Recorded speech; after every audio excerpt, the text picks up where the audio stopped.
To sum up the Langston Hughes salvation story, religion was basically forced onto him as a young child.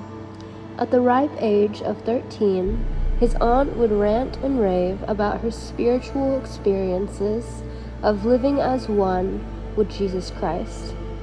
She told him on multiple occasions that the Lord himself would take over the young Langston's body, and this would make him feel cemented to the religion, just as she is. Eventually, she was able to bring him into her local church. Upon his entrance into this place of worship, he was greeted by people's bodies seemingly being taken over by the greater powers. This made him wonder why he was not feeling similarly, but also intrigued him to open his mind to this. On that night, the preacher preached to the kids long after the main mass ended, because they were supposed to leave once they accepted Jesus into their lives. Langston ended up lying his way out of this because he was the very last kid still in the church. After this experience, he questioned his own self-worth.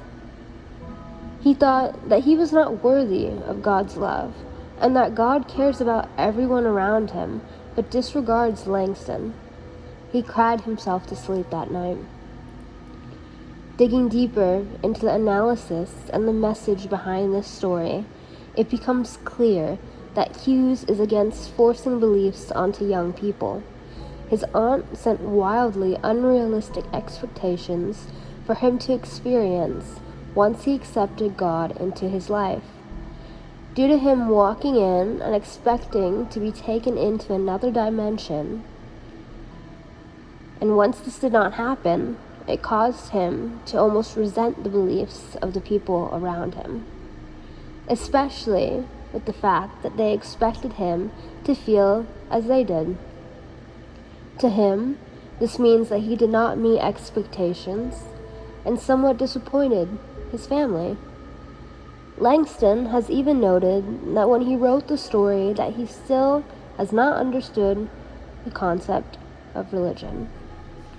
Is this due to the fact that he was closed off to it, or because it was thrown onto him as a child?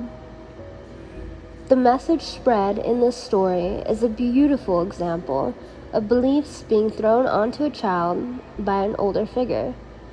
This does not come from a place of malice, though, quite the opposite. The older figure is adamant about whatever these beliefs are, and it helped them get through life. Throughout their development, these beliefs were extremely important to them.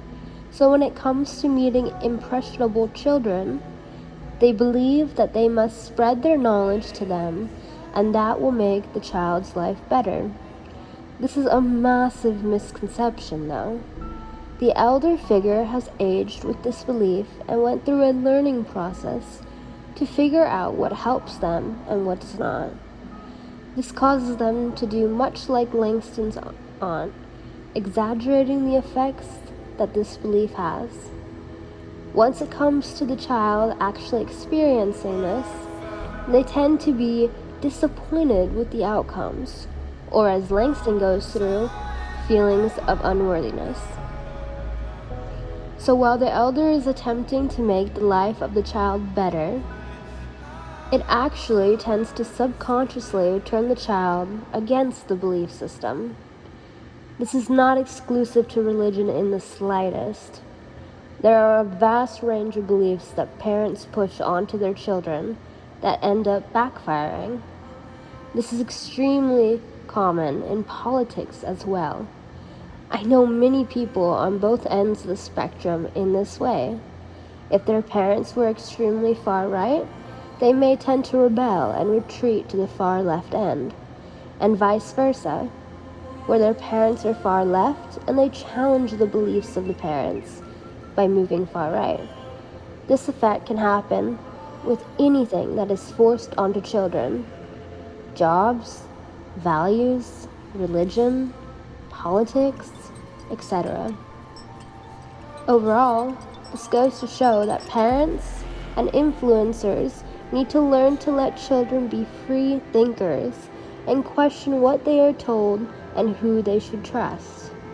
In the end, what is a world where people are not taught to think as their own entity?